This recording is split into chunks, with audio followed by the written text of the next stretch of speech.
मेरा विषय था हिंदी सिर्फ एक भाषा ही नहीं है, एक सफर भी है।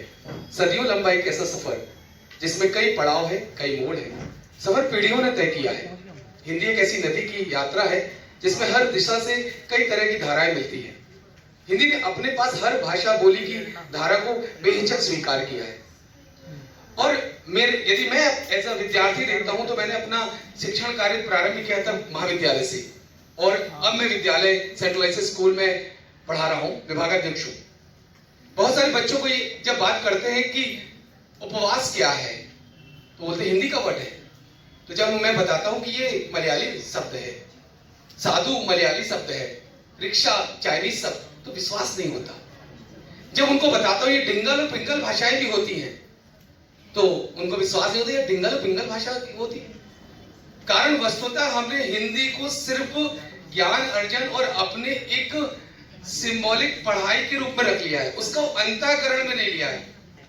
मैं बड़े गर्व से और बड़े बेबाकी से कहता हूं कि महाविद्यालय में हिंदी को ऊपरी तह पे पढ़ाया जाता है। वास्तविक ज्ञान हम विद्यालय में है। नेपाल कौन जानता है, वर्ण विच्छेद, ये एमए और पीएचडी में मैंने नहीं पढ़ा। तो मैं बड़े गौरव के साथ बोलता हूं कि मेरे हिंदी की जो यात्रा है वो मेरे विद्यालय में ही है, क्योंकि उसने कहा था मैं यदि कुड़माई हो गई तो बच्चे वो कुड़माई शब्द से अपने को खुद को अनुग्रहित करते हैं। तो हिंदी को मैं आपसे सभी लोगों से निवेदन करूंगा, ये मुझे मौका मिला है कि हिंदी को सिर्फ एक भाषा के रूप में मत लीजिए, उसमें नवाचार करिए। और मैं चूंकि मैंने सर को भी बताया कि इस वर्ष मैं बड़े गौरव से आपके सामने बोल रहा हूं कि मध्य प्रदेश शासन की ओर से मुझे जब राज्यपाल पुरस्कार मिला तो हिंदी नवाचार के लिए मिला। और मेरे विद्यालय में 150 साल के इतिहास में और मध्य प्रदेश के इतिहास में पहला मैं निजी विद्यालय में कार्यरत शिक्षक था जिसको नवाचार। तो मैं सब नवाचार जो मैंने किया वो आपके सामने प्रस्तुत कर रहा हूं, क्योंकि हिंदी सब जानना चाहते हैं, लेकिन हिंदी को कैसे हम कनेक्ट करें, कैसे हम हिंदी को एक नया आवरण दें। तो मैं अलंकार सब जानते हैं, तो मैंने अलंकार के लिए कुछ काव्य रचना की है कि काव्य सृजन का आभूषण बांधे कविता का विधान, डिंगल पिंगल शैली है कविता की पहचान। शब्द अर्थ से करे जो कविता का श्रृंगार, और शब्दालंकार और अर्थालंकार हिंदी का अभिमान। अनुप्रास वर्णों की आवृत्ति, यमक भिन्न शब्दों की पहचान, श्लेष में बहुअर्थ छिपे तीनों अलंकार करे शब्दों का बखान। अर्थ आभूषण है कवित्व का अर्थ अलंकार की पहचान, उपमा से तुलना करो रूपक में मान लिया आरोप।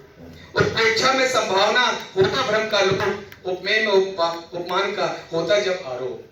जड़ जीव निर्जीव पर होता जब मानवता का आरोप, तो व्यतिरेक अलंकार है कहते सब कवि लोग। शब्दों की आवृत्ति में पुनरुक्ति अलंकार, निंदा व्याज स्तुति लगे व्याज निंदा अलंकार। बात कहे कुछ और की लक्ष्य कहे कुछ और, अनियुक्ति कहलात है अलंकार चमोर। लोक सीमा त्याग कर बात करे विशाल, संवाद में अति व्यंजना अतिशयोक्ति अलंकार। बिन कारण जो काम करे विभावना कहलाए, कारण में भी काज नहीं विशोक्ति कह समाए।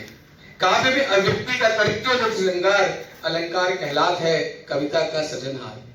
ये नवाचार मेरा बहुत सारी चीजों मैंने किया, लेकिन मैं सिर्फ ये निवेदन इसलिए किया कि आप सब में वो हुनर है। यदि हिंदी को मैं अंग्रेजी माध्यम के विद्यालय में हूं जहां हिंदी को उतना नहीं दिखाई देता, तो कुछ तो अलग करना होगा।